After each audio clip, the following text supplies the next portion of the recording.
What if I told you that what happened with Hamilton in the Singapore GP goes far beyond a brake failure? What if he revealed to you that a Ferrari engineer has leaked such a serious truth that he could question the whole season of the team?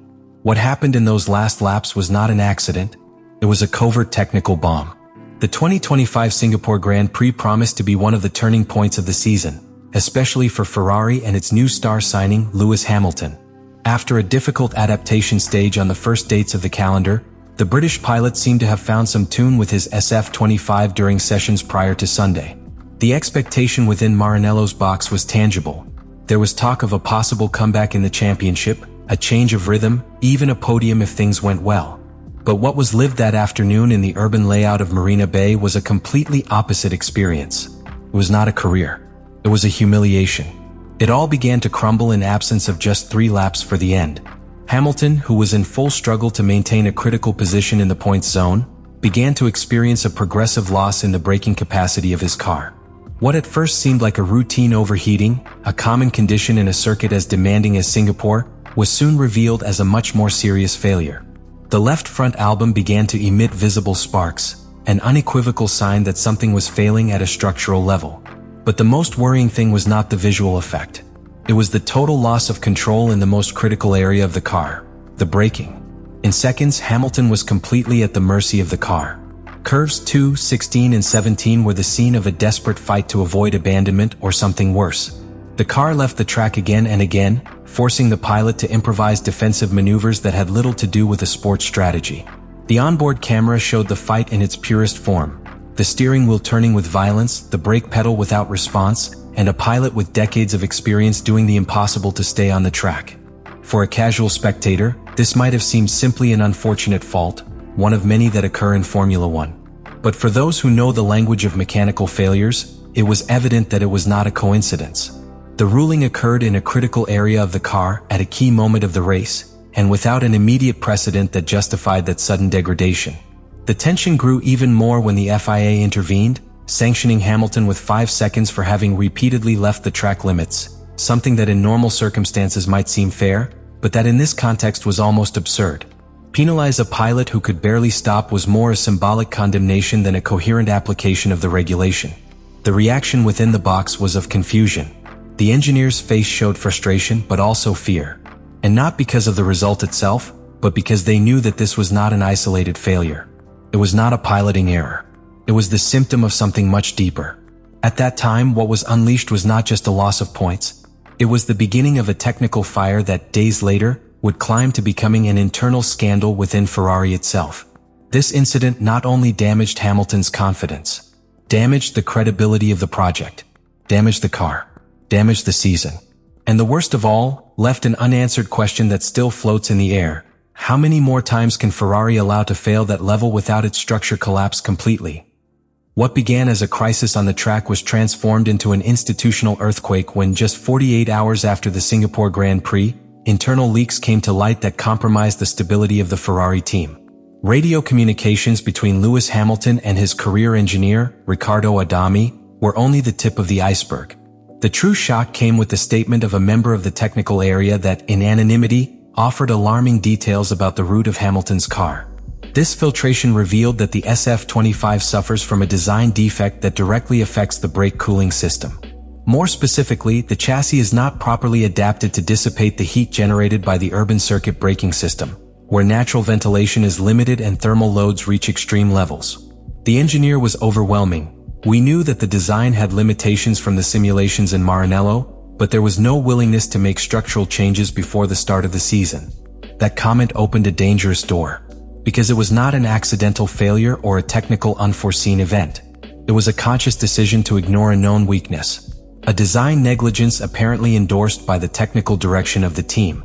The fact that Hamilton has been the first serious affected only adds more gunpowder to the conflict, especially considering its status as a new star signing. Ferrari, who sold the idea that the 7-time champion reached a solid project, was now exposed as a structure that continues to repeat historical errors, disguised as resurrection promises. The exchange of messages during the race was revealing for the tension it transmitted. On lap 60, Hamilton said he had lost the left front brake. His tone was direct, but he kept calm. Adami's response was an attempt to contain, "Cross the brakes. They will return." but the brakes did not return. And the situation worsened with the following exchange: "Do not cut the corners," the engineer told him. To which Hamilton responded dry but forceful, "I am not trying to cut the circuit, companion." It was a line loaded with frustration. Not only because of the technical situation, but because it evidenced that his own team did not understand the seriousness of the problem he was living inside the car. That disconnection between pilot and engineer undressed an even deeper problem: the loss of confidence in internal processes. When an elite pilot like Hamilton perceives that his team does not understand what he is living on the track, the damage transcends the technical. It is an emotional crack, a fracture in communication that, in full struggle for vital points, can cost more than a simple penalty. From the filtration, the rumors multiplied in the paddock. Some media suggested that members of the aerodynamic department were considering resignations. Others mentioned tensions between the design area and those responsible for simulation. There was even talk of a possible direct intervention of Frédéric Vasseur to restructure the technical organization chart in full season.